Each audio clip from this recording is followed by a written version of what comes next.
សូមជូនរឿងសត្វឥន្ទ្រីនិងក្រពើដណ្ដើមដំរីគ្នាស៊ី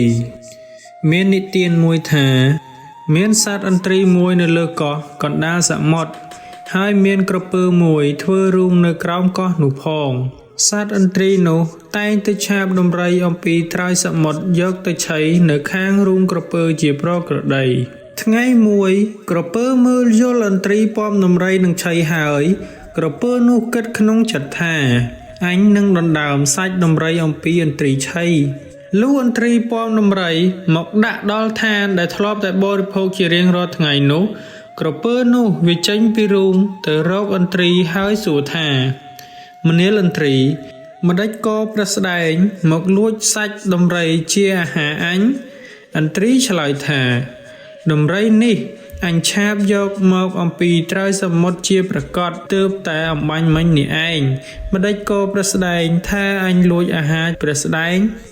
ក្រពើនិងឥន្ទ្រីវិវាទគ្នាប្រាថ្នាចង់បានសាច់ដំរីទៅវិញទៅមកពុំដាច់ស្រេចឡើយទើបនាំគ្នាទៅប្តឹងពោធិសត្វជាតបោះនៅទីនោះក្រពើនិងឥន្ទ្រីប្តឹងដោយដំណើរទីតីក្រពើថាខ្ញុំខាំដំរីនឹងឆីនៅរូងខាងក្នុងលំនៅខ្ញុំឥន្ទ្រីនេះមកដណ្ដើមសាច់ដំរីនឹងយកឆីជាអាហារឥន្ទ្រីថាដំរីនេះខ្ញុំឆាបអំពីត្រើយសមុទ្រជាប្រកបទើបតែមកដល់ខ្ញុំគិតនឹងឆីស្រាប់តែក្រពើនេះវាឡើងអំពីរូងទៅថាខ្ញុំលួចចំណីអាហារវា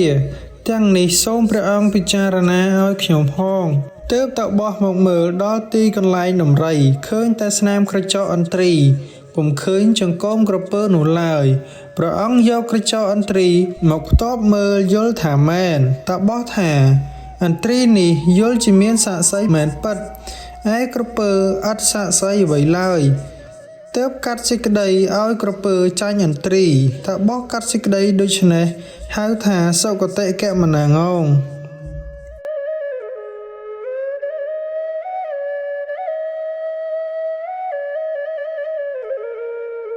សូមជូនរឿងអាសំគមបាញ់លលោកមានមនុស្សម្នាក់ជាកូននៃអ្នកក្រីក្រ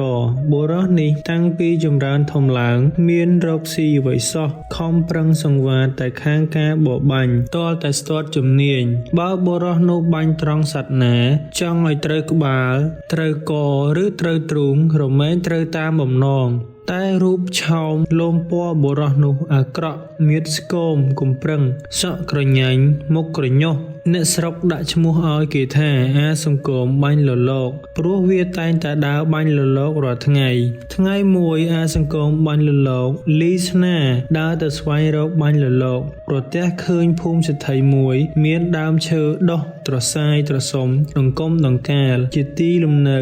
នៃបក្សីមានលលោកជាដើមសេដ្ឋីនោះជាអ្នកសម្បូរសម្បុកសម្បត្តិព្រមទាំងមានកូនក្រមុំ2នាក់ផងអាសង្គមបាញ់លលោកលីស្នាសៀតាមរបងភូមិសេដ្ឋីក៏ជួនជាជួបកូនស្រីសេដ្ឋីទាំង2នាក់បណ្ដាលគ្នាលេងតាមសួនច្បារក្នុងភូមិរបស់ខ្លួនដ៏ដេដាស់ដោយផ្ការីកស្គុះស្គាយផ្សាយក្លិនក្រអូបឈ្ងុយឈ្ងប់នៅពេលព្រឹកប្រហៀមអាសង្គមបាញ់លលោកដើរសៀតាមភូមិងើបមើលលើក្រែងមានសត្វលលោកផ្ទុំលើចុងឈើកាលបើអាសង្គមបាញ់លលោកងាកភ្នែកចុះឡើងចោលកន្ទុយភ្នែកទៅក្នុងភូមិខ្សែភ្នែកក៏រត់ទៅប៉ះទង្គិចនឹងរូបរាងនាងក្រមុំទាំងពីរដែលប្រកបដោយគ្រឿងតាក់តែងប្រាណមានលម្អស្រស់ស្រងៅទាំងមានព្រលឹងសាច់ត្រលុកត្រលន់នាំឲ្យភ្ញាក់កន្ត្រាក់ដួងចិត្តប្រុសនៅវេលាឃើញដំបូង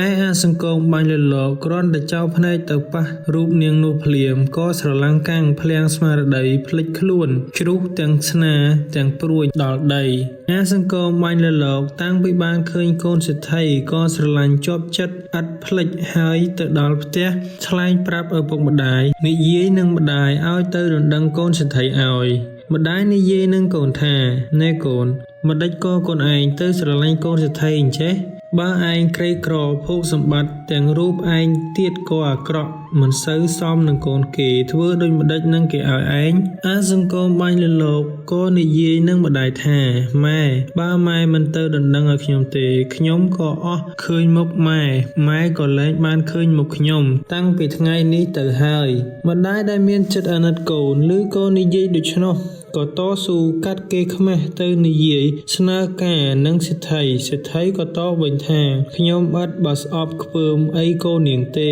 ប៉ុន្តែកូនខ្ញុំនឹងឲ្យពំបានត្បិតមិនទាន់គ្រប់ការណាហើយនាងប៉ុណ្ណេះទុកជាស្រេចចុះកុំបាច់ទៅមកទៀតសម្ដីប៉ុណ្ណោះជាសម្ដីបង្វែងដានមិនចង់ឲ្យម្ដាយអាសង្គមបាញ់លលោកទិញតោះគំនិតរកអបាយកលនិយាយអ្វីទៀតគ្មានក៏លាសិទ្ធិត្រឡប់ទៅផ្ទះប្រាប់កូនអាសង្គមបាញ់លលោកគ្រាន់តែម្ដាយប្រាប់ដូច្នោះភ្លាមក៏ផ្កាប់ទឹកមុខក្រៀមក្រំអង្គុយត្របោងក្បាលជង្គង់ដកដង្ហើមខូបាយលេងនឹកទឹកលេងស្រែកចេះតែនឹកមកមីហាក់ដូចជាកូនសិទ្ធិនៅចំពោះមុខស្រស់ដោយកម្លាំងសេចក្តីស្នេហាខ្លាំងពេកហើយបែរជាមិនដូចបំណងនៅវេលាដែលសង្គមបាញ់លលោកចូលដេកក៏ចូលទៅទាំងនឹកអាល័យទៅជាមកមើលស្រែកច្រៀងទាំងយប់ថាឆោមអើយឆោមឆាតទាំងពីរប្រានធ្វើម្ដេចនឹងបានមកគៀកកើយអស់ដូចជាពូកនឹងខ្នល់ខ្នើយបើម្លេះទៅហើយអស់សង្ឃឹមអាសង្គមបាញ់លលោកទុកជាដឹងថាគេលែងឲ្យដូច្នោះលុះព្រឹកឡើងក៏នៅតែលីស្នានិងស្ពេបំពង់ព្រួញដើរទៅសម្ដៅភូមិសេដ្ឋីរាល់ថ្ងៃឥតខានសោះពួនចាំមើលកូនសេដ្ឋីថ្លែងពីបុរសម្នាក់ទៀតជាកូនអ្នកមានសម្បត្តិទាំងរូបទាំងឆោមក៏ស័ក្តិសមទឹកមុខក៏ស្រស់បំព្រងជាទីពេញចំណងនៃស្ត្រីភាពបុរសនោះក៏ស្រឡាញ់កូនសេដ្ឋីនោះដែរលុះទៅដណ្ដឹងសេដ្ឋីក៏មិនព្រមឲ្យបុរសនោះទុកជាដឹងថាគេមិនព្រមឲ្យក៏នៅតែលបមើលកូនសេដ្ឋីរាល់ថ្ងៃជួនពេលមួយបុរសនោះក៏ទៅអាសង្គមបាញ់លលោកក៏ទៅហើយបានជួបគ្នាអាសង្គមបាញ់លលោកសួរថាឯងទៅណាបុរសនោះឆ្លើយថាខ្ញុំមកលបមើលកូនសេដ្ឋីហើយសួរថាឯងមកធ្វើអ្វីដែរអាសង្គមបាញ់លលោកថាខ្ញុំក៏មកមើលកូនសេដ្ឋីដែរបុរសនោះថាយើរៀងនេះអួតឯងចង់បានកូនសេដ្ឋីផងប៉ុន្តែបើរូបខ្ញុំនៅតែគេមិនអោយអាសង្គមបាញ់លលោកថាបងឯងចាំមើលខ្ញុំយកទាល់តែបានជួនជាថ្ងៃនោះសេដ្ឋីប្តីប្រពន្ធនាំគ្នាទៅវត្តនៅតែកូនក្រមុំ2នាក់ចាំផ្ទះអាសង្គមបាញ់លលោកដឹងដូច្នោះកំពុងតែគិតរកឧបាយក៏ជួនជាក្រឡេកទៅឃើញសត្វលលោកមួយទុំនៅលើចុងឈើមុខផ្ទះសេដ្ឋីអាសង្គមបាញ់លលោកបានឱកាសក៏យឺតស្នាបាញ់លឺសូរខ្លាំងប៉ាប់ស្រាប់តែលលោកធាក់ផើងទៅទះស្លាប់នៅទីធ្លាមុខផ្ទះលំដាប់នោះកូនក្រមុំសេដ្ឋីចុះទៅដីឃើញលលោកនោះហើយក៏ស្រែកប្រាប់ថាអ្នកបងអ្នកណាបាញ់លលោកធ្លាក់មកនេះថាហើយក៏រើសលលោកទៅអាសង្គមបាញ់លលោកធ្វើដូចជាមិនដឹងដល់គេបោចរួចហើយស្រាប់តែលោឡារកលលោកដែលខ្លួនបាញ់នោះថាអ្នកណាលួចលលោកអញទៅណាតែអញរកឃើញមុខជាប្តឹងរាជការឲ្យយកទៅដាក់គុកពុំខាននាងក្រមុំ2នាក់ឮដូច្នោះក៏ភ័យស្រែកប្រាប់ថាលលោកបងឯងខ្ញុំយកមកនេះហើយអាសង្គមបាញ់លលោកស្ដីគំរាមថាម្ដេចក៏ហ៊ានលួចលលោកអញកូនស្រីសេដ្ឋីក៏យកលលោកមកឲ្យអាសង្គមបាញ់លលោកថាទេលលោកអញនៅរោមនៅស្លាប់ឥឡូវនាងឯងយកទៅបោចរោមស្លាប់អស់ហើយក្រែងតែអាំងឲ្យឆ្អិនឲ្យអញបានអញយកនាងក្រមុំទាំង2នាក់ក៏យកទៅអាំងឆ្អិនហើយយកមកឲ្យអាសង្គមបាញ់លលោកថាអ្នកណាស៊ីតែសាច់លលោកក្រែងតែមានស្រាផឹកផងទើបស៊ីកើតនាងទាំង2នាក់ហេតុតែជាស្រីប្រកបដោយសេចក្តីភ័យច្រើនក៏ទៅយកស្រាមកឲ្យមួយពេងហើយមួយពេងទៀតតលតែស្រវឹងដេកលើផ្ទះនោះទៅឯនាងក្រមុំទាំង2នាក់គិតគ្នាថាបើយើងបណ្ដោយឲ្យនៅទីនឹងតែឪមកវិញឃើញយើងមុខជារឿងគិតហើយមិនដឹងយកទៅណា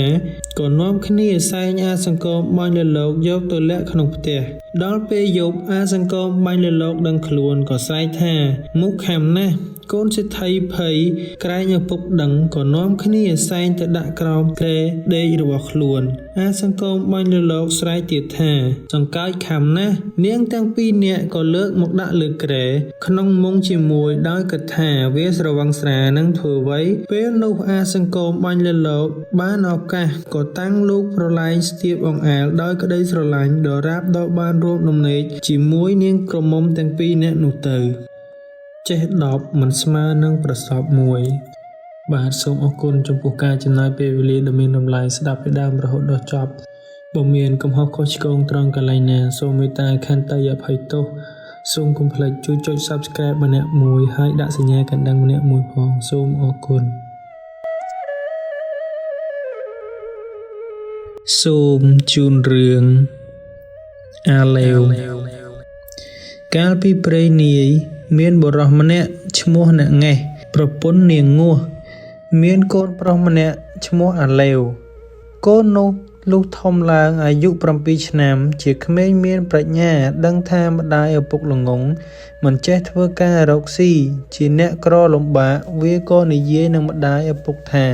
ម៉ែអើយឪអើយឥឡូវនេះយើងគ្មានរបរធ្វើការរកស៊ីអ្វីនឹងគេបានជាយើងក្របើដូច្នេះខែវស្សាយើងធ្វើស្រែខែប្រាំងយើងទៅធ្វើចំការ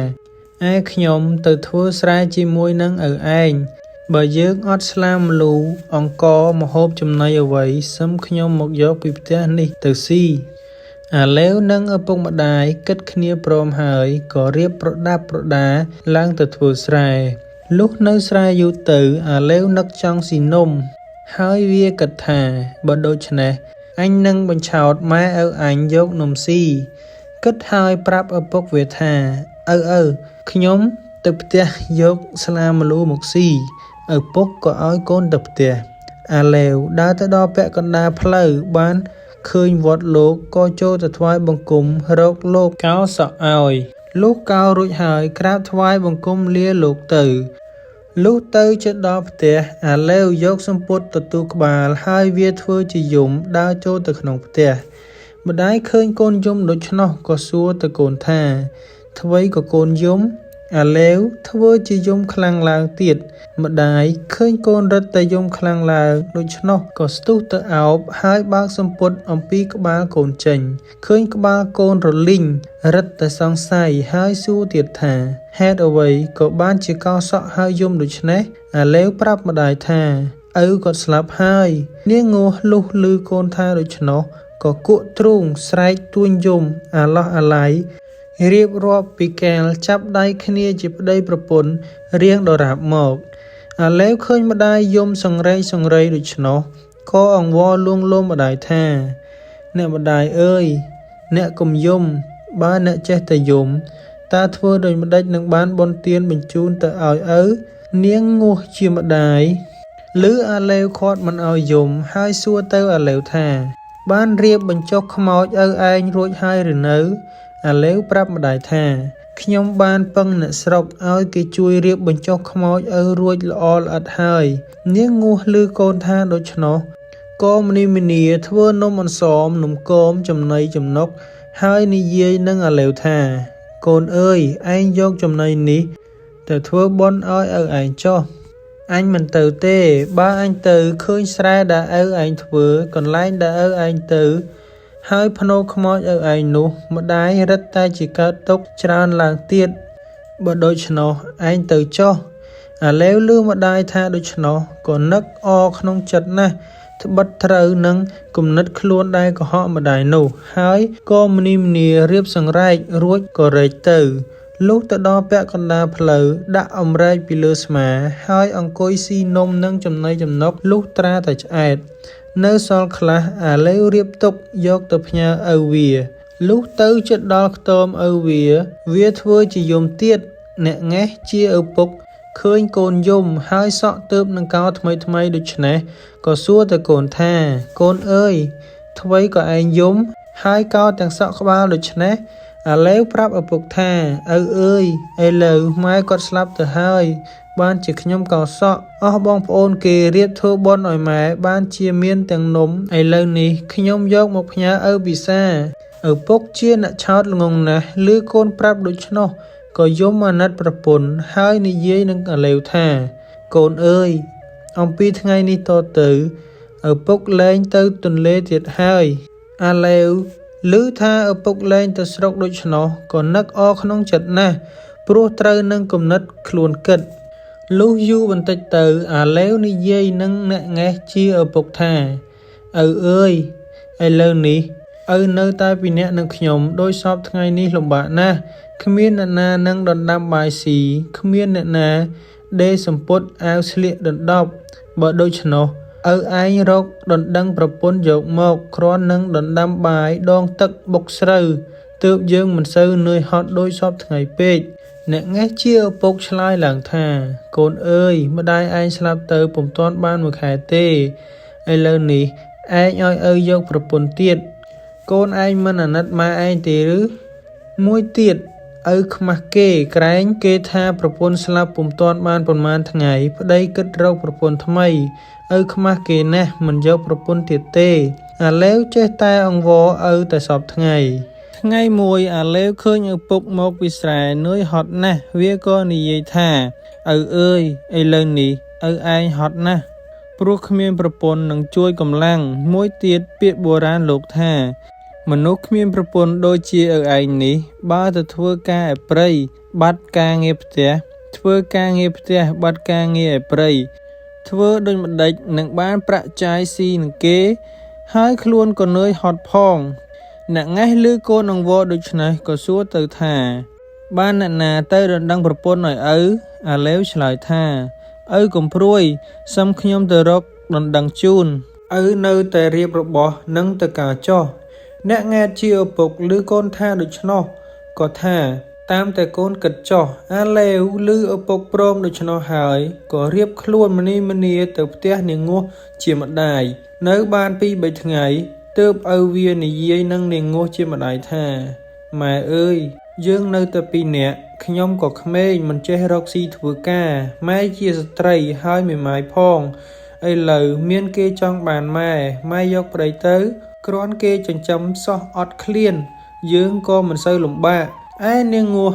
ឮអាឡែវជាកូនថាដូច្នោះក៏ឆ្លើយថាកូនអើយឪឯងទើបតែស្លាប់បាន 4-5 ថ្ងៃឥឡូវនេះកូនឲ្យម្ដាយយកប្តីទៀតដូច្នេះមិនត្រូវទេអ្នកផងគេនឹងសើចតេះដៀលនឹងទាថាស្រីចាក់ប្តីស្លាប់ពុំទាន់បានប៉ុន្មានថ្ងៃចង់បានប្តីទៀតអាឡែវឮម្ដាយថាដូច្នោះក៏ឆ្លើយឡើងថាម៉ែអើយបើទុកជាម៉ែខ្លាចពាក្យអ្នកផងគេនិន្ទាដូច្នោះគេក៏មិនបានមករកចិញ្ចឹមយើងដែរគេបានប្រកាសគេមិនឲ្យចាយទេការខ្ញុំនៅឯស្រែមានបុរសម្នាក់មុខមាត់ខ្លួនប្រានដូចខ្មោចឪហើយគាត់ស្រឡាញ់ខ្ញុំដូចជាកូនគាត់សួរខ្ញុំថាឯងមានម្ដាយដែរឬទេខ្ញុំប្រាប់គាត់ថាខ្ញុំគ្មានឪពុកទេមានតែម្ដាយហើយគាត់និយាយនឹងខ្ញុំថាចង់បានម៉ែជាប្រពន្ធតើម៉ែឯងព្រមដូចម្ដេចបើម៉ែព្រមគាត់នឹងរៀបរណ្ដាប់មកចែកចៅមានអ្នកផ្លូវចៅមហាមានខាន់ស្លាក្រមាសំពះតាមច្បាប់សណ្ដាប់ប្រពៃណីពីបុរាណមកបើម៉ែមិនព្រមខ្ញុំក៏មិនដឹងដែរតាមតែម៉ែគិតធ្វើការរកស៊ីចុះនាងងោះជាម្ដាយឬកូននិយាយអង្វរផ្តាញ់ផ្ទាល់ដូច្នោះក៏ឆ្លើយតបទៅកូនវិញថាតាមតែកូនគិតចុះអាឡែវឮម្ដាយថាតាមតែចិត្តដូច្នោះក៏អរណាស់គិតថាពេលនេះអញបាននំស៊ីទៀតហើយក៏រៀបចំផ្ទះសម្បែងរួចប្រាប់នាងងោះជាម្ដាយថាត្បិតគេចង់រៀបការឆាប់ខ្ញុំលាម៉ែទៅស្រែដើម្បីរកមាន់ទាបន្លែបង្ការហើយនឹងប្រាប់អ្នកដែលចង់បានម៉ែជាប្រពន្ធនោះផងដើម្បីឲ្យគេរករណ្ដាប់ការអាឡែវក៏ម្នីម្នារៀបខ្លួនទៅស្រែទៅដល់ក៏និយាយប្រាប់អ្នកងេះជាឪពុកថាឪអើយខ្ញុំទៅរកប្រពន្ធឲ្យបានហើយនាងនោះមុខសម្ដីសម្ដៅកំពស់កំពរសម្បុរដូចម៉ែបេះបិទឥឡូវខ្ញុំឲ្យគាត់នៅលើផ្ទះយើងហើយបើដូច្នេះឪរៀបរណ្ដាប់ទៅការឲ្យឆាប់អ្នកងេះឮអាឡែវប្រាប់ថាគេឲ្យរៀបការជាឆាប់ដូច្នោះក៏ម្នីម្នាពឹងអ្នកស្រុកជិតខាងឲ្យជួយធ្វើនំចំណីចំណុកហើយខ្លួនគាត់ទៅរកទិញមាន់ទាបន្លែបង្ការបានសពគ្រប់មុខអាឡែវចេះតែស៊ីនំរាល់ថ្ងៃហើយនិយាយនឹងពុកថាប្រពន្ធដែលខ្ញុំដណ្ដឹងឲ្យនោះមេបាបើកឲ្យរៀបការបានតែយប់បើមិនព្រមដូច្នោះ មេបាមិនបើកឲ្យការទេអ្នកងេះលឺអាឡេវថាដូច្នោះហេតុតែជាមនុស្សឆោតល្ងងតាមពាក្យអាឡេវបង្កប់ដូចម្ដេចក៏តាមទាំងអស់ទើបរកវេលាទៅរៀបការឲ្យបានតែវេលាយប់ពេលល្ងាចអ្នកងេះក៏ពឹងអស់បងប្អូនដែលនៅជិតខាងឲ្យជួយជញ្ជូនបណ្ដាការនាំទៅរៀបមង្គលការលុះទៅដល់កន្លែងរៀបការក៏រៀបដណ្ដាំបាយស្លស្លុកអ្នកខ្លះក៏រៀបផ្លែឈើចំណីចំណុកទៅជូនមេបាតាមទំនៀមនាងងាស់ពឹងអស់បងប្អូនឲ្យរៀបរណ្ដាប់ទទួលតាមច្បាប់អាឡេវគិតតែស៊ីនំឲ្យឆ្អែតនាងងាស់ឮមាត់អ្នកងេះនឹកឆ្ងល់ក្នុងចិត្តថាមាត់និយាយនោះដូចជាសំឡេងអ្នកងេះប្តីអញអ្នកងេះឮមាត់នាងនោះក៏ឆ្ងល់ក្នុងចិត្តថាសំឡេងនិយាយនោះដូចជាសំឡេងនាងងាស់ប្រពន្ធអញអ្នកងេះសង្ស័យណាស់ក៏ឡើងទៅលើផ្ទះឃើញនាងងាស់ក៏ថានាងនេះដូចនាងងាស់ប្រពន្ធអញនាងងាស់ថាអ្នកនេះដូចជាអ្នកងេះប្តីអញអស់បងប្អូនអ្នកស្រុកគេថាអ្នកងេះហើយថាមិនអ្នកងេះនាងងាស់ហើយថាមិននាងងាស់លុះអ្នកងេះនិងនាងងាស់ឃើញគ្នាជាក់មែនទែនហើយទើបដឹងថាអាឡេវវាបញ្ឆោតក៏អៀនរត់ទៅដោយខ្លួនទីតីអាឡេវដឹងថាម្ដាយឪពុកដឹងដូច្នោះក៏វេះពួនលុះព្រឹកឡើងអាឡេវរត់ទៅនៅវត្តធ្វើជាកូនសិស្សលោកឯអ្នកងេះនិងនាងងាស់ក៏នៅជាប្តីប្រពន្ធនឹងគ្នាដូចដើមទៅអាឡេវនៅរៀនអក្សរនឹងលោកគ្រូសង្គ្រាច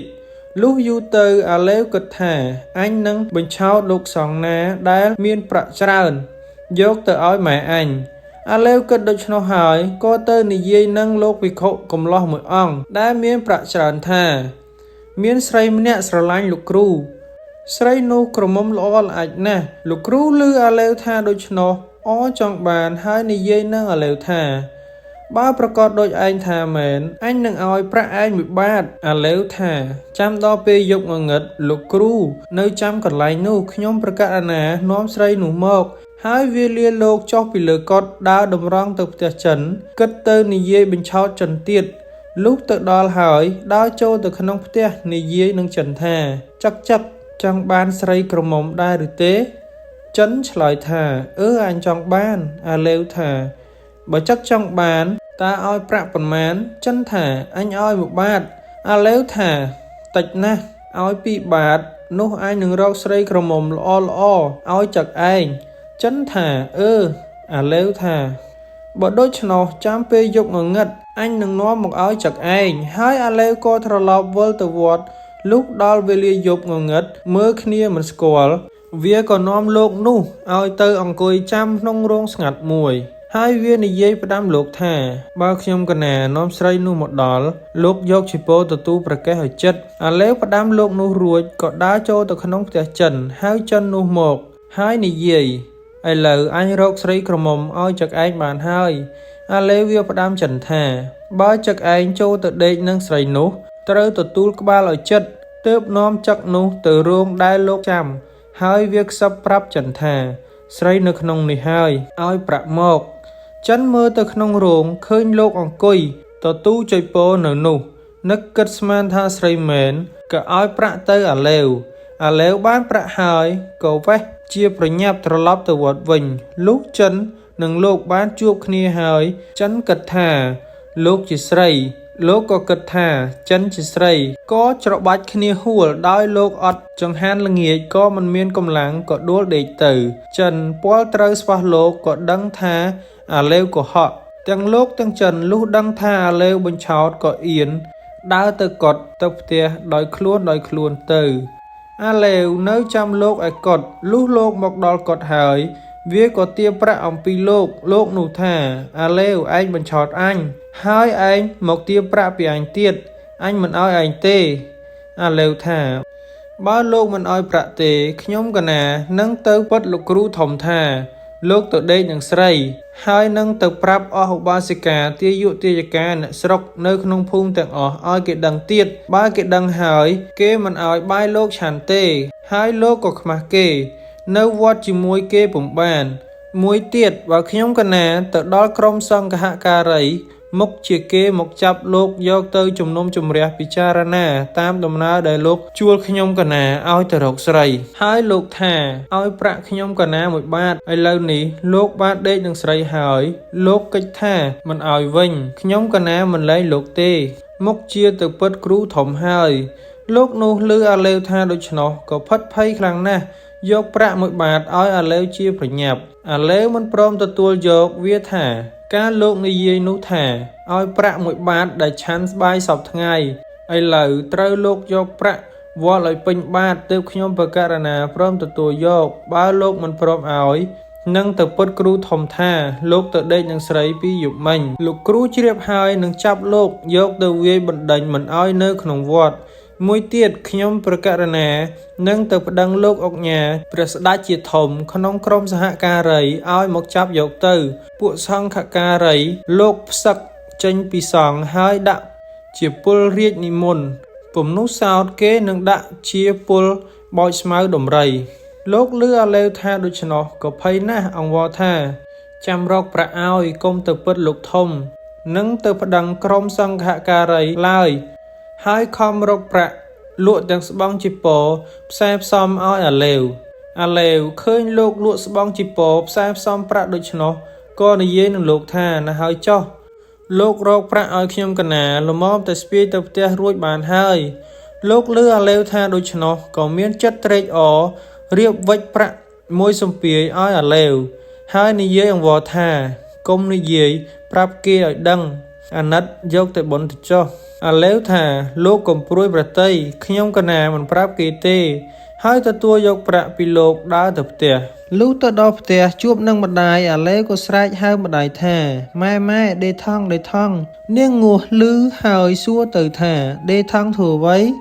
អាឡេវបង្ហាញប្រាក់ដែលស្ពាយនាងងោះជាម្ដាយឃើញអាឡេវបានប្រាក់មួយសំពាយដូច្នោះក៏ស្ទុះទៅប្រាប់អ្នកងេះជាប្តីអ្នកងេះឃើញអាឡេវបានប្រាក់មួយសំពាយក៏បាត់ខឹងនឹងអាឡេវដែលបញ្ឆោតពីមុននោះអរនឹងអាឡេវទាំងម្ដាយទាំងឪពុកហើយអ្នកងេះសួរទៅអាឡេវថាកូនបានប្រាក់ពីណាកូនធ្វើដូចម្ដេចបានជាបានអាឡេវប្រាប់ឪពុកវាថាក្រអីសពបោប្រាក់គ្រាន់តែបង្ហាញគេខ្មាស់ឲ្យអ្នកផ្សារមើលគ្រប់គ្នាអ្នកខ្លះឲ្យ1 បាតខ្លះ2 បាតតែរាល់គ្នាដូច្នេះទៅក៏បានច្រើនហើយបើឪចង់បានប្រាក់ច្រើនទៅបង្ហាញគេខ្មាស់ឲ្យអ្នកផ្សារមើលម្ដងទៅឪយកប្រាក់មិនអស់អ្នកងេះជាឪពុកឮអាឡេវថាដូច្នោះហេតុតែជាមនុស្សឆោតល្ងង់ក៏ទៅធ្វើតាមពាក្យអាឡេវលុះទៅដល់ផ្សារក៏ឈរនៅមាត់ទ្វារផ្ទះគេហើយស្រាតខោបង្ហាញគេខ្មាស់អ្នកផ្ទះឃើញដូច្នោះក៏អៀនខ្មាស់បបួលគ្នាដេញវាយអ្នកងេះចេញពីផ្ទះមួយចូលផ្ទះមួយទៀតហើយក៏បង្ហាញគេខ្មាស់គេដេញវាយស្ទើរតែនឹងស្លាប់អ្នកងេះភ័យក៏រត់ទៅផ្ទះឯអាឡេវចាំមើលឪពុកពាក់កណ្ដាលផ្លូវឃើញឪពុករត់មកពីផ្សារហើយជួនជាមានជ្វាស្ពាយទំនិញប្រែហូលប្រអប់ប្រាក់មាសជាច្រើនមកពីចម្ងាយក៏ប្រាប់ទៅអ្នកងេះជាឪពុកថាណឪអ្នកផ្សារគេតាមមកវាយឪហើយបើដូច្នោះឪរត់កាត់វាលនេះទៅទើបរួចខ្លួនអ្នកងេះឮកូនប្រាប់ដូច្នោះក៏ក្រឡេកមើលទៅឃើញមនុស្សដើរពីចម្ងាយតម្រង់មកមែនទែនគាត់គិតស្មានថាអ្នកផ្សារគេតាមមកវាយទៀតភ័យដែលស្ពាយទំនិញនោះក៏មកដល់អាឡេវគិតបញ្ឆោតជ្វានោះទៀតវានិយាយប្រាប់ថាបងធរអើយមានគេដេញក្តាន់បាក់ជើងម្ខាងប៉ុន្តែអ្នកដេញតែម្នាក់នឹងស្ទាក់ចាប់ពុំបានបើដូច្នោះបងធរឯងរត់ទៅជួយចាប់បើបានយកមកចែកគ្នាស្លស៊ីជ្វាឮអាឡេវប្រាប់ដូច្នោះក៏ក្រឡេកមើលទៅតាមពាក្យអាឡេវឃើញមនុស្សរត់គិតស្មានថាជាមនុស្សដេញក្តាន់មែនក៏យកសំពាយផ្ញើទុកនឹងអាឡេវទាំងអស់ហើយបបួលគ្នារត់តាមអ្នកងេះរត់បណ្ដើរក្រឡេកមើលមកក្រោយបណ្ដើរឃើញជ្វារត់តាមក្រោយគិតស្មានថាជាគេដេញចាប់ខ្លួនក៏ប្រឹងរត់ទៅទៀតអាឡេវបានសំពាយទ្រព្យរបស់ជ្វាហើយក៏ជញ្ជូនទៅលាក់ទុកឲ្យម៉ែវាហើយវាវេះរត់អំពីទីនោះទៅទៀតឯជ្វាដល់ដឹងថាអាឡេវបញ្ឆោតដូច្នោះក៏ត្រឡប់មកវិញរកសំពាយទំនិញអាឡេវពុំឃើញនឹកស្ដាយរបស់ណាស់នឹងរកចាប់អ្នកឯណាពុំបានក៏ខំដើរទៅរកអាឡេវកាលក្រោយនោះរត់ទៅដល់ស្រុកមួយឆ្ងាយណាស់ហើយបានជួបនឹងជីដូនចាស់ម្នាក់ និងចៅក្រមុំកំពុងរៀបទូកផ្ទុករបស់ទ្រព្យដើម្បីទៅនៅស្រុកឯទៀតឲ្យជិតជួបជុំអស់នឹងបងប្អូនញាតិសន្តានត្បិតចៅគាត់ធំពេញក្រមុំល្មមឲ្យមានប្តីហើយអាឡេវឃើញចៅដូនចាស់នោះក៏មានចិត្តស្រឡាញ់ហើយជួយជញ្ជូនទ្រព្យរបស់ដាក់ទូកដូនចាស់ឃើញអាឡេវជួយឈឺឆ្អាលដូច្នោះក៏សួរទៅណាអាឡេវប្រាប់ថាខ្ញុំសូមដោយសារយាយទៅផងដូនចាស់នោះសួរថាចៅឯងឈ្មោះអ្វីអាឡេវជម្រាបថាខ្ញុំឈ្មោះអាជីចៅប្រសាតើលោកយាយទៅណាខ្ញុំសូមទៅដោយសារផងយាយចាស់ឮអាឡេវសុំដោយសារដូច្នោះក៏មានចិត្តអនឹកថានឹងបានវាជាគ្នាគ្រាន់នឹងជួយចៅទូកទៅលុះរៀបរបស់ទ្រព្យរួចស្រេចកាលណាអាឡេវក៏សុំខ្លួនចៅទូកឯដូនចាស់អង្គុយក្បាលទូកចៅក្រមុំអង្គុយកណ្ដាលអាឡេវនិងចៅក្រមុំចេះតែរំពៃមើលមុខគ្នាហើយញញឹមទៅមករកគ្នាលុះចៅបន្តិចទៅអាឡេវធ្វើជាភ្លេចកាំបិតក៏និយាយថាយាយអើយខ្ញុំភ្លេចកាំបិតចោលនៅលើគោកឯក្រោយនោះត្បិតខ្ញុំរវល់ជញ្ជូនរបស់យាយបានជាខ្ញុំភ្លេចកាំបិតខ្ញុំកាំបិតនោះជារបស់គេកោះពីម៉ែឪដូនតាមកដូច្នេះខ្ញុំសូមត្រឡប់ទូកទៅយកវិញដូនចាស់ក៏ព្រមត្រឡប់ទូកទៅវិញលុះដល់កំពង់អាឡេវនិយាយនឹងដូនចាស់ថាយាយអាណិតឡើងទៅយកកាំបិតឲ្យចៅបន្តិចខ្ញុំទុកនៅត្រង់គល់ឈើខាងលើច្រាំងប្របផ្លូវដែលយើងជញ្ជូនរបស់នោះអាឡេវវាបញ្ឆោតយាយចាស់ឲ្យតែឡើងផុតកាលណានឹងចេញទូករត់យកចៅក្រមុំលុះដូនចាស់ឡើងដល់មាត់ច្រាំងល្មមបាំងភ្នែកអាឡេវក៏មនីថយទូកជាប្រញាប់ចោលដូនចាស់នោះហើយខំចែវតាមបណ្ដោយទឹកហូរទៅយាយចាស់នោះលុះរកកាំបិតមិនឃើញក៏ត្រឡប់មកទូកវិញបាត់ទាំងអាឡេវបាត់ទាំងទូកបាត់ទាំងចៅក្រមុំក្រឡេកមើលទៅក្រោមទឹកឃើញអាឡេវកំពុងខំចែវទូកដូនចាស់ភ័យណាស់យកដៃគក់ទ្រូងស្រែកទ្រហោយំបណ្ដើរស្រែកបណ្ដើរឲ្យអ្នកស្រុកគេជួយដេញតាមថាសូមជួយផងត្បិតអាជីចៅប្រសាវាលួចពង្រត់ចៅក្រមុំខ្ញុំទៅហើយអស់អ្នកស្រុកគេឮថាចៅប្រសានាំពង្រត់ចៅក្រមុំដូច្នោះគ្មាននរណាគេជួយគេគិតថាប្រពន្ធរបស់អាឡេវលុះដូនចាស់រត់ពុំទាន់ទើបរាយដំណើរប្រាប់អ្នកស្រុកថា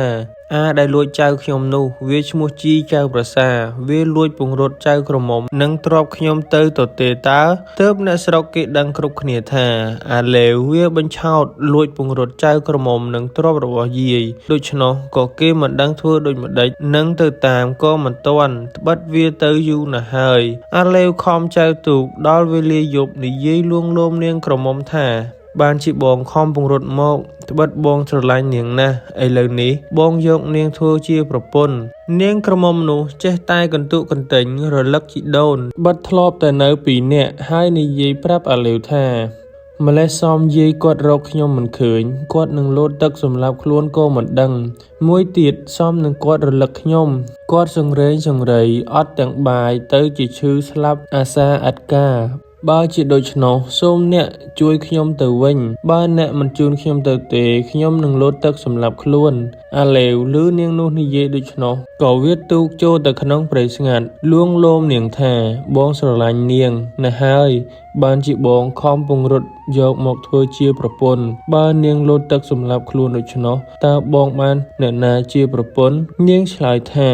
បើអ្នកស្រឡាញ់ម្ដេចក៏មិនដណ្ដឹងតាមច្បាប់អាឡេវឆ្លើយថាអោនាងអើយបើដណ្ដឹងតាមច្បាប់ធ្វើម្ដេចនឹងឆាប់បានទាន់ចិត្តបើគេឲ្យក៏បានបើគេមិនឲ្យនោះនឹងទទេឥតអំពើដូច្នោះហើយបានជាបងនាំពង្រត់នាងសិនទៅដល់ស្រុកម៉ែឪដូនតានឹងរៀបការតាមច្បាប់នាងកុំតូចចិត្តបងនឹងជូននាងទៅសួរជីដូននាងជាប្រញាប់នាងពុំថប់បារម្ភឡើយនាងក្រមុំក៏ព្រមសុខចិត្តធ្វើជាប្រពន្ធអាឡេវទៅលុះព្រឹកឡើងអាឡេវក៏ចែកទូកទៅទៀតប្រទះនឹងចៅ500នាក់ចៅទាំង500នោះតែងតែទៅប្លន់អ្នកទូកអ្នកដំណើរដែលដើររកស៊ីតែសប្តាហ៍ថ្ងៃលុះឃើញទូកចែវទៅដល់ក៏គិតយកទ្រព្យរបស់អាឡេវដឹងថាចៅប្លន់យកទ្រព្យរបស់ដូច្នោះក៏ចូលទូកទៅក្នុងកណ្ដាលពួកចៅ ហើយឡើងទៅនិយាយនឹងមេចៅថាអស់អ្នករាល់គ្នាហ៊ានប្លន់តែអ្នកទូកអ្នកដំណើរដែលដើររកស៊ីដាច់ដោចឆ្ងាយពីស្រុកភូមិគេហើយលើកគ្នាទៅទាំងវងផងឯខ្លួនខ្ញុំមិនចេះប្លន់អ្នកដើររកស៊ីដាច់ដោចដូច្នេះទេខ្ញុំប្លន់តែអ្នកស្រុកអ្នកនគរហើយខ្លួនខ្ញុំតែម្នាក់ឯងបានជាខ្ញុំហ៊ានដូច្នេះដោយសារខ្ញុំចេះអាគមកាប់មិនមុតដុតមិនឆេះហើយចេះទាំងអាគមបឋមាំងបឋមើនប៉ែតដានសាដានមហាស្រឡប់មហាស្រឡាយនរាយបែងភាកនរាយបែងក្រឡាខ្ញុំចេះអស់មិនសល់នេះទើបខ្ញុំមកពីប្លន់ស្រុកគេយកបានទាំងកូនក្រមុំគេម្នាក់មកផងបើអ្នកឯងមិនជឿអ្នកឯងសួរស្រីនោះចុះអស់ពួកចៅបានស្គាល់អាឡេវអួតប្រាប់ពីសិលសាស្ត្រអាគមវិជាការដូច្នោះហើយក៏ចង់រៀនទើបនិយាយនឹងអាឡេវថាបើដូច្នោះសូមអ្នកបង្ហាញអាគមសិលសាស្ត្រដល់យើងរាល់គ្នាផងយើងសូមអ្នកធ្វើជាគ្រូបង្ហាញប្រដៅហើយនៅរកស៊ីជាមួយគ្នាអាឡេវថាបើអ្នករាល់គ្នាចង់រៀនខ្ញុំបង្ហាញបានប៉ុន្តែការរកទីធ្វើពិធីចូលត្រណមនោះក្រណាស់មានតែរកកោះដាច់ពីស្រុកភូមិគេហើយនៅកណ្ដាលទន្លេឆ្ងាយពីត្រើយនោះទើបធ្វើបានហើយអាឡេវនឹងចៅក៏នាំគ្នារកកោះកណ្ដាលសមុទ្របានឃើញកោះមួយមានភ្នក់ខ្សាច់ល្អក៏ឡើងទៅលើកោះនោះរកទីកន្លែងសមគួរឆ្ងាយពីកន្លែងចតសំពៅអាឡេវប្រាប់ថាបើអ្នកចង់ចេះអាគមឲ្យពូកែអ្នកត្រូវស្ដាប់ខ្ញុំបើខ្ញុំបង្គាប់ឲ្យធ្វើអ្វីត្រូវធ្វើតាមខ្ញុំទាំងអស់នោះទើបបានអាគមពូកែឆាត់ឆាប់អស់ចៅទាំង500ក៏ទទួលព្រមធ្វើតាមទាំងអស់ហើយអាឡេវបង្គាប់ឲ្យធ្វើរោងពិធីមានបាយសីមានទៀនធូបផ្កាភ្ញីមានរាជវត្តឆាត់ទ្រង់សង់ជារៀន7ថ្នាក់ហើយវាឲ្យជីកកកាយដីខ្សាច់ជាអណ្ដងធំជ្រៅឲ្យមានទឹកល្មមមុជលិចក្បាលលុះធ្វើស្រេចហើយវាបង្គាប់ចៅ500នាក់នោះឲ្យកោសក់ឲ្យស្រាតសម្ពុតចេញទាំងអស់គ្នាហើយវានិយាយបញ្ឆោតចៅទាំង500នាក់នោះថារីអាគមខ្ញុំនេះដែលនឹងរៀបនោះត្រូវមុជទឹកហើយនឹងសូត្រអត់ដង្ហើមក្នុងទឹកបាន7ចប់ទើបពូកែមែនទែនពួកចៅក៏នាំគ្នាហាត់មុជទឹកសូត្រអាគមឯអាឡេវចុះទៅសំពៅនិយាយខ្សឹបប្រាប់ប្រពន្ធឲ្យរៀបខ្លួនហើយទាញពួរយុទ្ធការឲ្យខ្លីវាផ្ដាំប្រពន្ធថាបើអញរត់ពីលើគោកមកត្រូវទាញយុទ្ធការឡើងឲ្យឆាប់ផ្ដាំស្រេចហើយក៏ត្រឡប់ទៅវិញលុះដល់ប្រលប់យប់ងងឹតវាឲ្យពួកចៅមុជទឹកហើយបង្គាប់ថាបើមុជទឹកត្រូវមុជឲ្យព្រមគ្នាបើងើបឲ្យព្រមគ្នាទើបអាគមពូកែលុះពួកចៅមុជទឹកព្រមគ្នាហើយអាឡេវក៏រត់ចុះទៅសំពៅដកយុទ្ធការលាក្តោងជួនជាខ្យល់ជំនោរមកដល់អាឡេវបើកក្តោងយោងទាំងសំប៉ានទៅចោលទាំង500នាក់នៅលើកោះនោះឯចោលទាំង500ងើបអំពីទឹកឡើងរកមើលអាឡេវពុំឃើញក៏សួរគ្នាថាលោកគ្រូទៅណានាំគ្នារកកំពុងមិនឃើញក៏ឡើងទៅមើលឡងរោងពិធីក៏មិនឃើញបាត់ទាំងសំពៅទាំងមនុស្សពួកចៅទាំង500នាក់ក៏ដឹងថាអាឡេវវាបញ្ឆោតហើយទើបនាំគ្នារកឈើឫស្សីធ្វើក្បួនឆ្លងអាឡេវបើកសំពៅយកទ្រព្យរបស់ចៅទាំង500ដែលនៅក្នុងសំពៅនោះតែ2នាក់ប្រពន្ធលុះបើកក្តោងទៅដល់មួយយប់មួយថ្ងៃក៏បានដល់ស្រុកមួយហើយវារកមើលមនុស្សក្នុងស្រុកនោះពុំមានឃើញមនុស្សប្រុសមានតែមនុស្សស្រីទើបដឹងថាជាស្រុកចៅដែលវាបញ្ឆោតនោះទើបវាបោះយុទ្ធការឈប់អស់ប្រពន្ធចៅទាំងនោះនឹងបានដឹងស្គាល់ថាជាសំពៅរបស់ប្តីក៏ទេត្បិតការដែលប្តីចេញពីផ្ទះទៅតែខ្លួនទៅទេលុះបានជួបនឹងឈ្មួញសំពៅក៏ប្លន់យកបានជាប្រពន្ធកូនមិនដឹងមិនស្គាល់លុះអាឡេវបោះយុទ្ធការរួចស្រេចហើយក៏យកដីសនិងក្តារឈ្នួនចេញមកក្រៅហើយធ្វើជាគូសវាសចាប់យាមអស់ប្រពន្ធកូនចៅមើលមកឃើញអាឡេវគូសវាសដូច្នោះក៏នឹកស្មានថាវាចេះចាប់យាមទើបសួរថាអ្នកអើយអ្នកចេះចាប់យាមអាណិតមើលឲ្យប្តីខ្ញុំបន្តិចត្បិតគាត់ទៅរកស៊ីជាយូរខែហើយអាឡេវឮដូច្នោះហ ហើយក៏ដឹងច្បាស់ថាស្រីទាំងនោះជាប្រពន្ធរបស់ចៅដែលបញ្ឆោតនោះជាប្រកាសហើយវាឆ្លើយឡើងថាក្រអ្វីសពបើចាប់យាមនោះទោះបីសំពងសម្ភារៈផ្លឹកអន្តៈលេខយន្តអ្វីក៏ខ្ញុំចេះទាំងអស់អ្នកចង់មើលរឿងអំពីអ្វីយកតែទៀនធូបស្លាម្លូមកបូជាគ្រូកុំឲ្យសាបអាគមខ្ញុំតាមគ្រូប្រដៅមកឯប្រពន្ធចៅឮអាឡេវថាដូច្នោះក៏ម្នីម្នាឡើងទៅផ្ទះជាប្រញាប់ប្រាប់ប្រពន្ធចៅឯទៀតឲ្យរកទៀនធូបផ្កាភ្ញីស្លាម្លូចេកអំពៅយកទៅជូនគ្រូអាឡេវទទួលចំនួនហើយតាំងយកក្តារឈ្នួនមកគូសវាសធ្វើជាចាប់យាមគិតប្រមាណក្នុងចិត្តឲ្យត្រូវពេលលាល្មមតែពួកចោរទាំង500នោះមកដល់ផ្ទះគឺវាគិតប្រមាណគ្នាចម្ងាយផ្លូវហើយប្រាប់ប្រពន្ធចោរថាប្តីអស់អ្នករាល់គ្នានឹងមកដល់ក្នុងថ្ងៃស្អែកនេះប៉ុន្តែក្នុងវេលាយប់នេះនឹងមានព្រាយក្បាលត្រងោលអាក្រាតកាយរត់ចូលមកក្នុងផ្ទះបង្កើតជាអត្តបាតធំណាស់បើដូច្នោះមានតែអ្នករាល់គ្នាគិតរងាប់អត្តបាតចេញទើបជា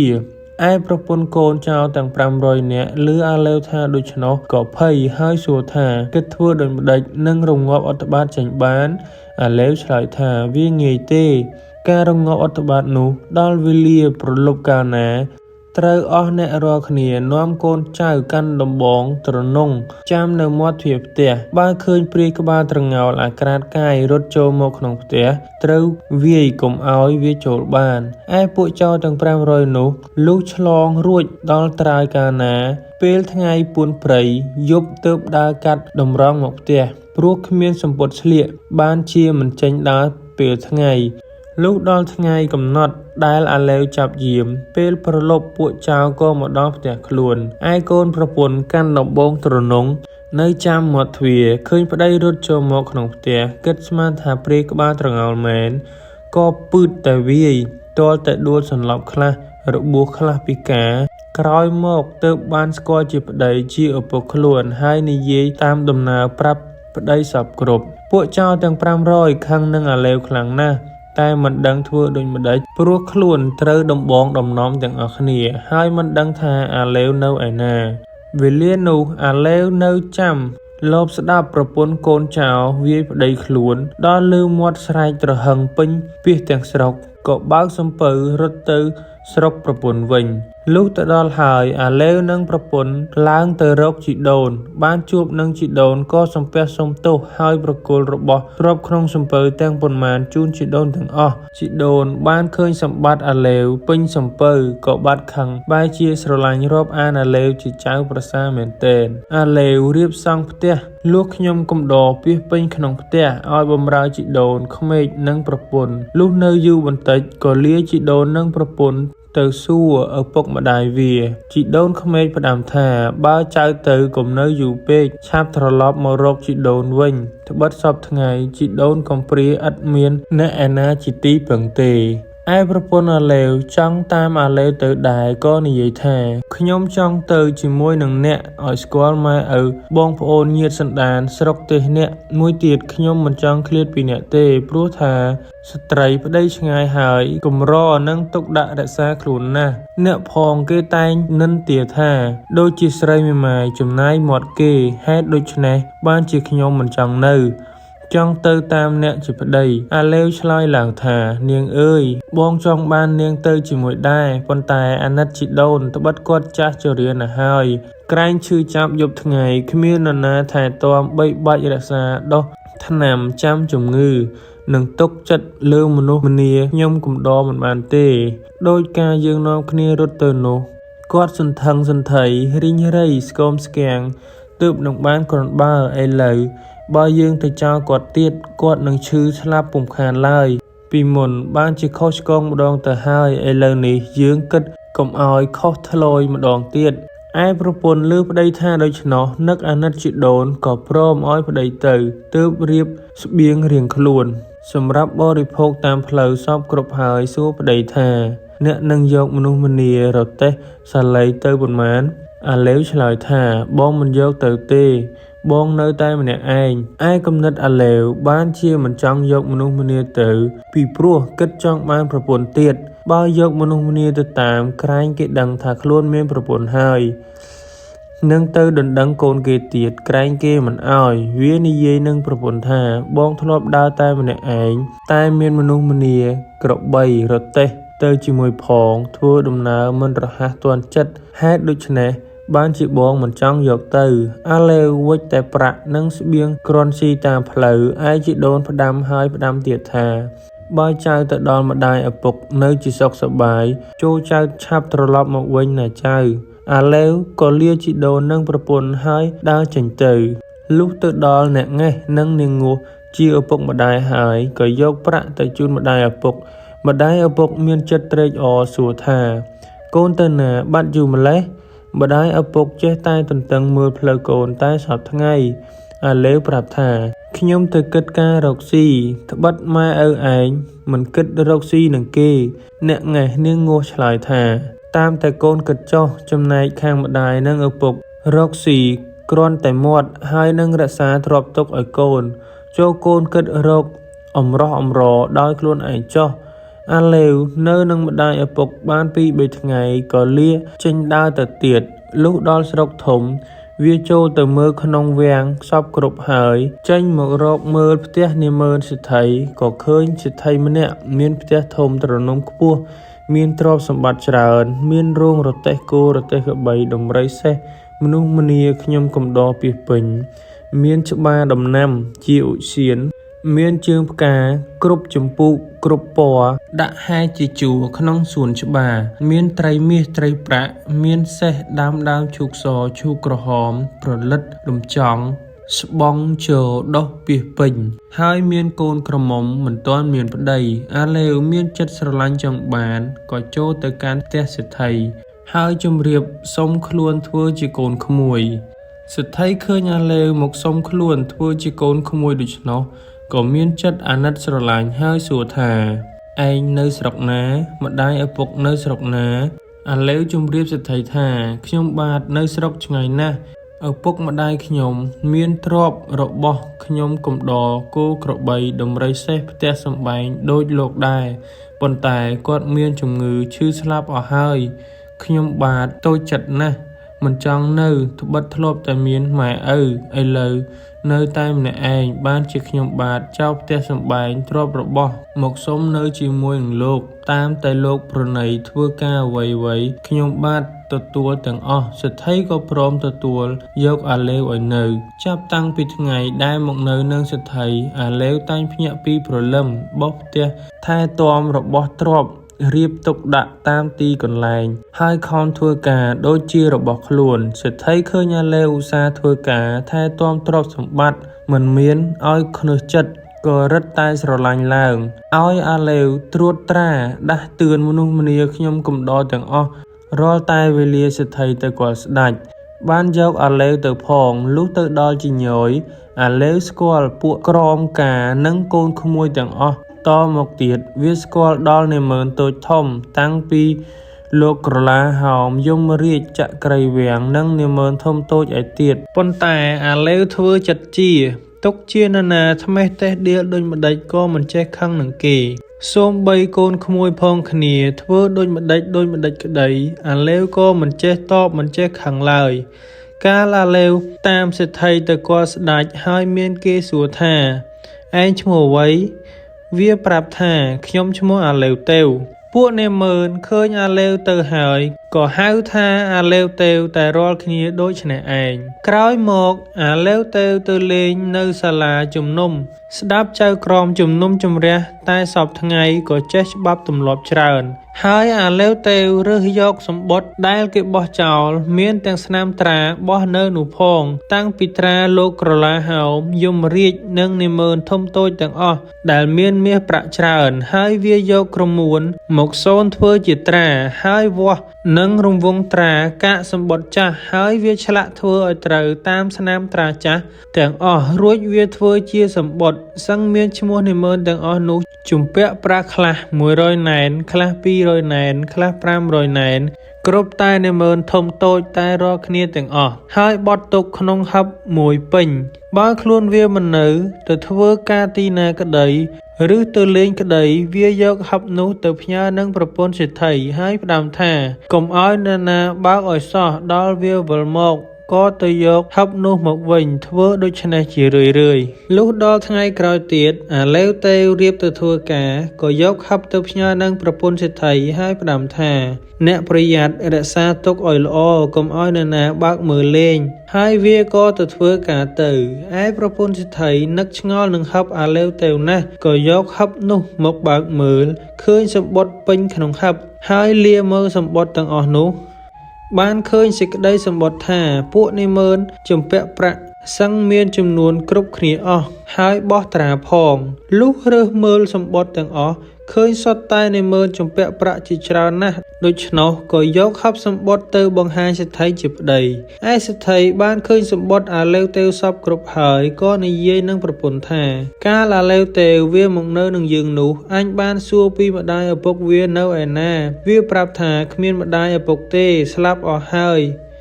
វាប្រាប់អញថាកាលដែលម្ដាយឪពុកវានៅរស់នៅឡើយនោះមានទ្រព្យសម្បត្តិដូចជាយើងនេះដែរឥឡូវនេះមកឃើញសម្បត្តិអស់នាម៉ឺនជំពាក់ប្រាក់វាច្រើនម្លេះនេះសឹងត្រូវនឹងពាក្យវានិយាយពីមុនប្រកាសមែនគំនិតប្រាជ្ញាវាសមជាមនុស្សមានពូជមួយទៀតការងារទាំងអស់ក្នុងផ្ទះយើងសប្តាហ៍ថ្ងៃនេះក៏បានវាជួយដាស់តឿនថែទាំមើលរក្សាដឹងបាត់ដឹងគង់ដឹងខូចដឹងជាមានតែវានឹងហើយទុកដូចជាកូនឥឡូវកូនស្រីយើងមួយនេះពេញក្រមុំល្មមមានប្តីហើយពួកស្ដេចនាម៉ឺនមកដណ្ដឹងចង់បានច្រើនគ្នាណាស់ហើយយើងមិនត្រូវចិត្តបានជាយើងមិនព្រមឲ្យឥឡូវនេះបើយើងឲ្យអាឡេវតេវនោះយើងខ្មាស់គេណាស់ត្បិតអាឡេវតេវនោះវាជាមនុស្សកំព្រាក្បាលមួយមកនៅស្រុកអាយគ្មាននរណាស្គាល់ពូជពងវង្សាជាល្អឬអាក្រក់យើងនឹងឲ្យកូនយើងទៅជាប្រពន្ធទៅក្រែងខ្មាស់គេបើយើងមិនឲ្យកូនយើងជាប្រពន្ធវាដូចជានឹកស្ដាយត្បិតគំនិតមាយាទវាជាមនុស្សល្អជួយឈឺឆ្អាលក្នុងការងារយើងដូចជាការងាររបស់ខ្លួនវាដែរដំណើរនេះក្របើគិតណាស់ឯប្រពន្ធសេដ្ឋីឆ្លើយឡើងថាត្រង់កិច្ចដែលធ្វើមិនឲ្យខ្មាស់គេនោះវាងាយទេយើងនឹងរៀបការក្នុងវេលាយប់ហើយរៀបបន្តិចបន្តួចសោះតែកុំខានកុំឲ្យខ្មោចព្រៃខឹងយើងផ្សំផ្គុំឲ្យជាប្តីប្រពន្ធនឹងគ្នាទៅបើយូរទៅហើយទើបគេដឹងនោះយើងក៏អស់ខ្មាស់គេហើយព្រោះវាមានបំណុលវាក៏ច្រើនដែរហេតុតែព្រេងមានសំណាងរបស់អាឡេវនិងកូនក្រមុំសេដ្ឋីនោះត្រូវបានគ្នាជាប្តីប្រពន្ធសេដ្ឋីគិតឃើញព្រមដូចពាក្យប្រពន្ធបញ្យលក៏ព្រមឲ្យកូនក្រមុំជាប្រពន្ធអាឡេវតេវហើយហៅអាឡេវតេវប្រាប់ថា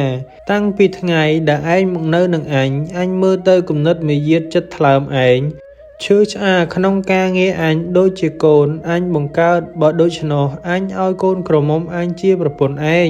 អាឡេវតេវឮសេដ្ឋីប្រាប់ឲ្យកូនក្រមុំជាប្រពន្ធដូច្នោះក៏មានចិត្តត្រេកអរណាស់សេដ្ឋីក៏ហៅកូនក្រមុំមករៀបសំពះមេបាចាស់ទុំ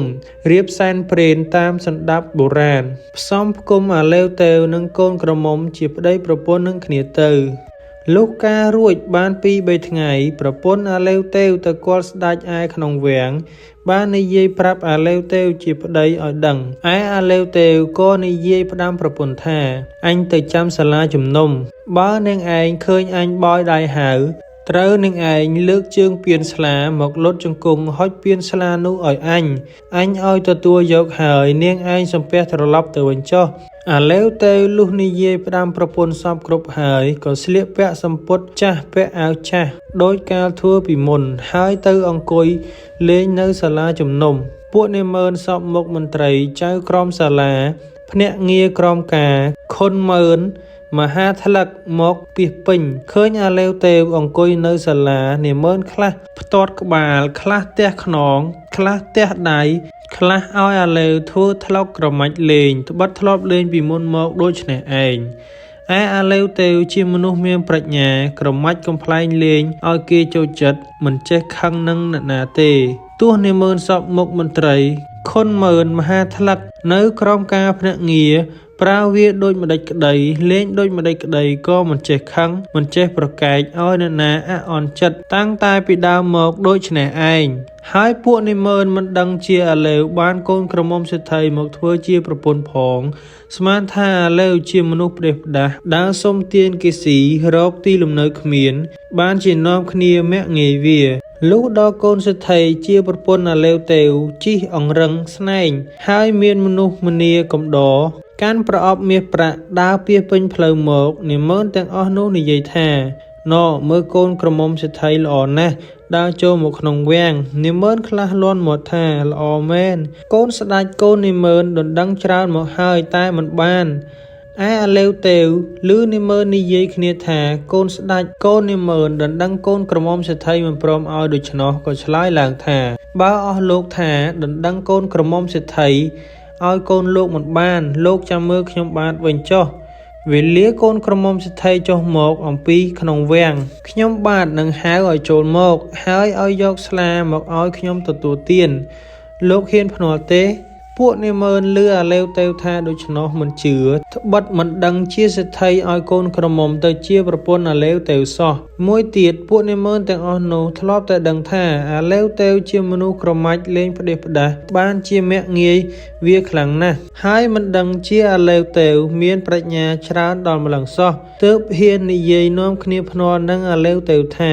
បើឯងហៅកូនក្រមុំសេដ្ឋីចូលមកយកស្លាមកឲ្យឯងស៊ីបានអញហ៊ានភ្នាល់នឹងឯង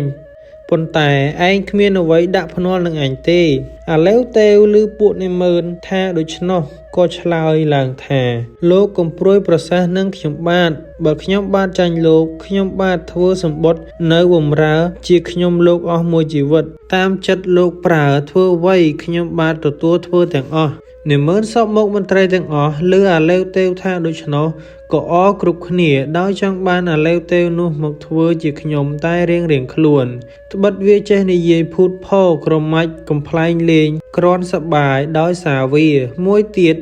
មាក់ងាយអាឡេវទេវថាជាមនុស្សចោមសៀតធ្វើម្ដេចនឹងហៅកូនសេដ្ឋីឲ្យចូលមកបានហើយនិយាយថាយើងយកអាឡេវទេវធ្វើជាខ្ញុំគ្រាន់និយាយភូតផរក្រមាច់លេងហើយយើងចែកគ្នាប្រើលេងសប្បាយចិត្តវាចុះត្បិតវាមុខជាចាញ់យើងហើយអាឡេវទេវនិងពួកនិមឺនសពមុខមន្ត្រីធ្វើសម្បត្តិបង្កាន់ដៃភ្នាល់គ្នាតាមដំណើរសពគ្រប់ហើយទើបពួកនិមឺនប្រាប់អាឡេវទេវថាឯងចង់បានមាសប្រាក់ប៉ុន្មានដំរីចងគោមសេះចងអានទាំងគ្រឿងដែលជិះមកប៉ុន្មានចូលដាក់ក្នុងសម្បត្តិតាមចិត្តឯងចុះអាឡេវទេវក៏សរសេរដាក់ក្នុងបង្កាន់ដៃដែលភ្នាល់គ្នាឲ្យខាងតែច្រើនទាំងមាសទាំងប្រាក់ទាំងដំរីទាំងសេះគ្រប់គ្រឿងហើយជូនទៅនិមឺនឲ្យបោះត្រារួចទទួលយកមកវិចមួយសំពាយក្រវ៉ាត់តោកហើយទៅអង្គុយនៅចាំមាត់ទ្វារសាលាបន្តិចឃើញកូនស្រីជាប្រពន្ធវាចេញពីក្នុងវាំងវាក៏បោយដៃហៅថានាងយកស្លាមកឲ្យបងស៊ីកូនសេដ្ឋីឮប្តីហៅឲ្យយកស្លាមកឲ្យដូច្នោះក៏ម្នីចុះពីអង្រឹងស្នែងហើយដាក់ស្លាលើជើងពៀនយកមកឲ្យប្តីអាឡេវទេវក៏ទទួលយកស្លាស៊ីហើយនាំប្រពន្ធនៅកំដរឡើងជិះសេះដំរីដែលតែងគ្រឿងគ្រប់ស្រាប់ទៅកាន់ផ្ទះសេដ្ឋីជាឪពុកក្មេកអាឡេវទេវនិយាយផ្ដាំខ្ញុំកំដរថាបើលោកពុកលោកម្ដាយឬអ្នកឯណាជាមនុស្សនៅក្នុងផ្ទះក្ដីឬអ្នកជិតខាងក្ដីគេសួរថាបានសេះដំរីពីណាមកឲ្យជម្រាបប្រាប់គេថាទាបំណុលអំពីគេឯពួកនិមឺនសពមុខមន្ត្រីក្រុមការភ្នាក់ងារនៅខុនមហាថ្លឹកដែលភ្នាល់ចាញ់អាឡេវទេវស្រាប់តែភ័យភ្នែកសរៀងខ្លួនស្ដាយរបស់ទ្រព្យនិងដំរីសេះជាជំនិះធ្លាប់ជិះជាលំអតម្រូវចិត្តសុទ្ធសឹងតែគ្រឿងមាសនិងប្រាក់ពន់ពេកហើយនិយាយគ្នាថាយើងបងគំនិតអាឡេវទេវហើយជាន់នេះឯអាឡេវទេវនិងប្រពន្ធខ្ញុំកំដរជិះសេះដំរីមានកោបមានអាន នៅគ្រឿងប្រដាប់សុទ្ធសឹងតែមាសនិងប្រាក់លុះទៅដល់ផ្ទះហើយសេដ្ឋីជាឪពុកក្មេកនៅអស់មនុស្សម្នាភ្នាក់ងារក្នុងផ្ទះឃើញដំរីសេះពាសពេញដូច្នោះក៏ឆ្ងល់ហើយសេដ្ឋីប្រើមនុស្សឲ្យទៅសួរអាលេវតេវប្រាប់ថាទាបំណុលអំពីគេមកសេដ្ឋីជាឪពុកម្ដាយក្មេកក៏និយាយគ្នាថាយើងអស់ខ្មាស់គេហើយចាប់ដើមពីថ្ងៃនោះមកសេដ្ឋីនិងប្រពន្ធក៏រឹតតែស្រឡាញ់អាលេវតេវលើសអំពីមុនទៀតអាលេវតេវក៏ទៅទារប្រាក់ពួកនាម៉ឺនសពមុខមន្ត្រីតែសពថ្ងៃជញ្ជូនយកមកហើយវាគិតធ្វើការរកស៊ីជួសសេដ្ឋីជាឪពុកក្មេកម្ដាយក្មេកមិនឲ្យព្រួយចិត្តគ្រប់ចម្ពោះនៅយូរមកសេដ្ឋីចាស់ជរាអស់អាយុទៅអាលេវតេវក៏បានជាសេដ្ឋីធំក្នុងនគរនោះឯងត្រុកអ្នកស្រុកមើងងាយរលាស់គូតខ្ចាយមានអោបមានភ័ណ្ឌបាទសូមអរគុណចំពោះការចំណាយពេលវេលាដ៏មានតម្លៃតាមស្ដាប់ពីដើមរហូតដល់ចប់បើមានរាល់កំហុសខុសឆ្គងសូមមេត្តាខន្តីអភ័យទោសសូមកុំភ្លេច Subscribe ហើយដាក់រូបសញ្ញាកណ្ដឹងម្នាក់មួយផងបាទសូមអរគុណ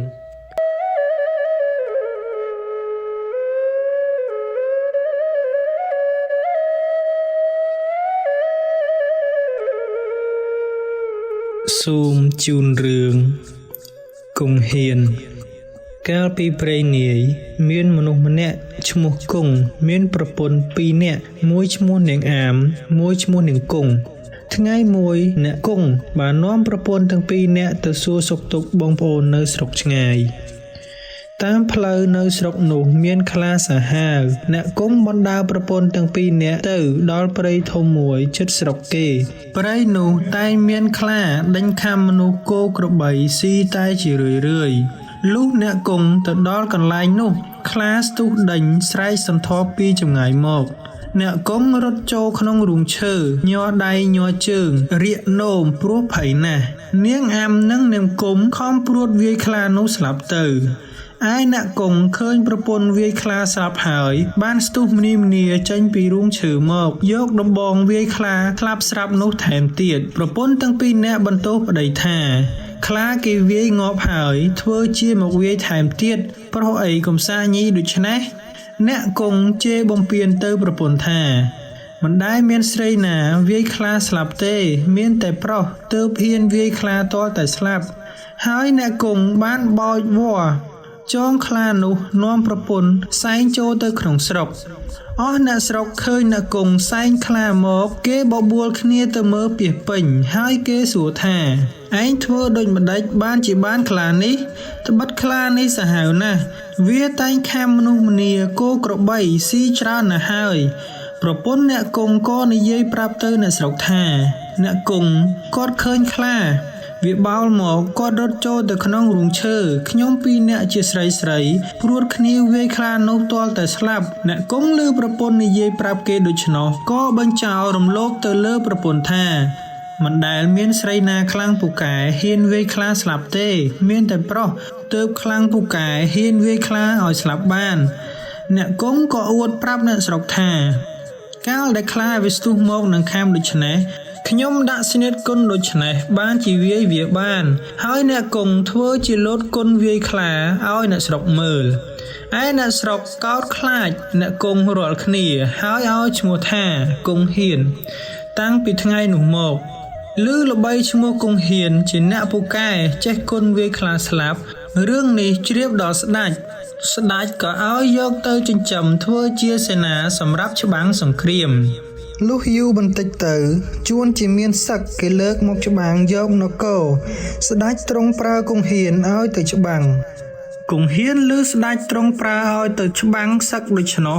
ភ័យណាស់ពុំដឹងបើគេគិតដូចម្ដេចនឹងមិនទៅច្បាំងមិនបានត្បិតស្ដេចប្រើហើយខ្លួនបានទាំងល្បីឈ្មោះជាអ្នកខ្លាំងពូកែផងត្រឡប់មកវិញដេកសន្ធឹងសន្ធៃអត់បាយប្រពន្ធ2នាក់ចូលទៅសួរម្ដេចបានជាអ្នកដេកអត់បាយដូច្នេះមានបើហេតុភេទអ្វីប្រការដូចម្ដេច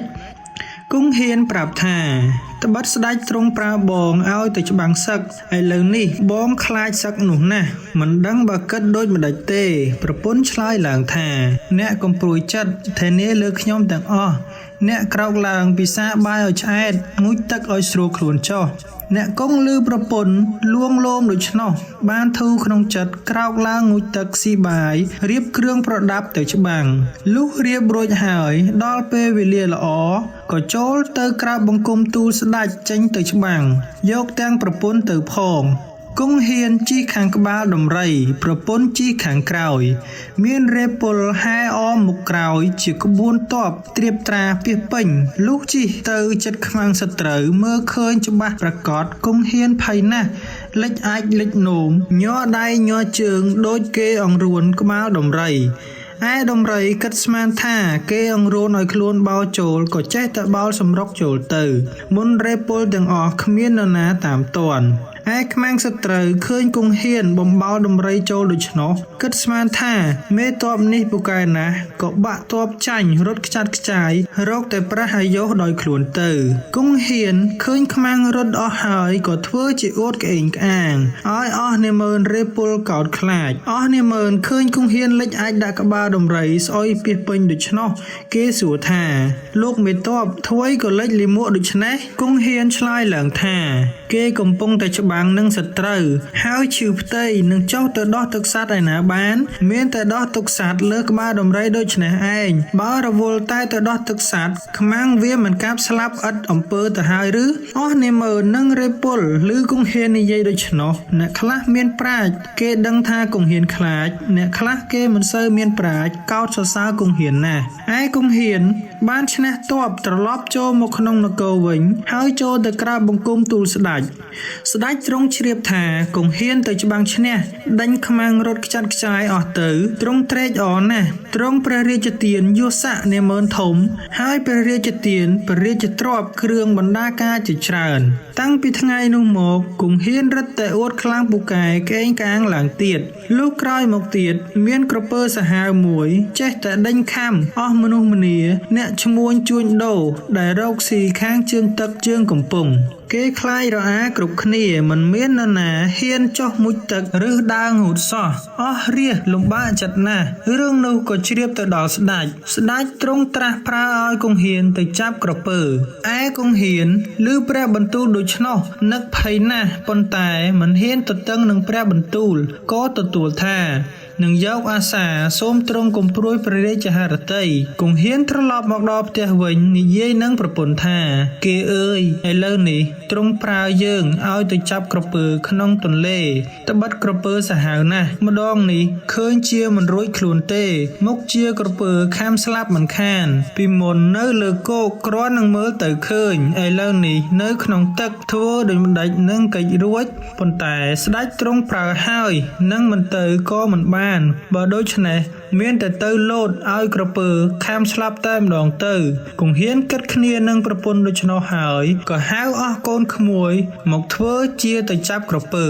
អស់មនុស្សម្នាមហាជនបានឮថាគង់ហ៊ានបានទៅចាប់ក្រពើក៏បបួលគ្នាទៅមើលពាសពេញលុះគង់ហ៊ានទៅដល់កំពង់ទឹកបានឃើញក្រពើហែលមកប្របច្រាំងត្រង់ទីដែលមានដើមឈើពីរដុះជិតគ្នាមានប្រកៀបគាត់ក៏ស្ទុះលោតទៅក្នុងទឹកត្រង់នោះដោយគិតថាលោតទៅឲ្យក្រពើខាំស្លាប់ទៅទេប៉ុន្តែក្រពើវាលឺសូរសន្ធឹកគង់ហ៊ានលោតចុះក៏ភ្ញាក់ព្រឺតប្រឹងលោតឡើងដូចគេប្រហោបក្នុងគៀបឈើជាប់ពាក់កណ្ដាលខ្លួនរុញទៅមុខក៏មិនរួចថយក្រោយក៏មិនរួចគង់ហ៊ានមុជទៅក្នុងទឹកងើបឡើងឃើញក្រពើជាប់នឹងឈើដូច្នោះស្រែកបង្គាប់ឲ្យកូនក្មួយយកលំពែងមកចាក់ក្រពើនោះស្លាប់ទៅឯអ្នកដែលមើលទាំងប៉ុន្មានគេស្មានថាគង់ហ៊ានចាប់ក្រពើបោះមកឲ្យជាប់នឹងឈើក៏កោតខ្លាចគង់ហ៊ានក្រៃពេកគង់ហ៊ានបានឃើញក្រពើស្លាប់ដូច្នោះក៏រឹតតែក្អេងក្អាងអួតខ្លាំងពូកែឡើងទៀតហើយចូលទៅក្រាបទូលស្ដេចតាមខ្លួនបានចាប់ក្រពើចោលឡើងមកលើគោកស្ដេចទ្រង់សពព្រះរាជហឫទ័យប្រោសព្រះរាជទានយសក្ខីឲ្យគង់ហ៊ានឡើងធំលើសពីមុនទៀតហើយទ្រង់ព្រះរាជទានអំណាចទាំងរង្វាន់ជាច្រើនសំណាបយោងដីស្រីយោងប្រុសបាទសូមអរគុណចំពោះការតាមដានស្ដាប់ពីដើមរហូតដល់ចប់បើសិនមានកន្លែងលឺលួសខ្វះខាតសូមមេត្តាខន្តីអភ័យទោសចំពោះរាល់កំហុសខុសឆ្គងទាំងឡាយសូមជួយចុច Subscribe ម្នាក់មួយផងដើម្បីបានវីដេអូថ្មីបន្តទៀតសូមអរគុណ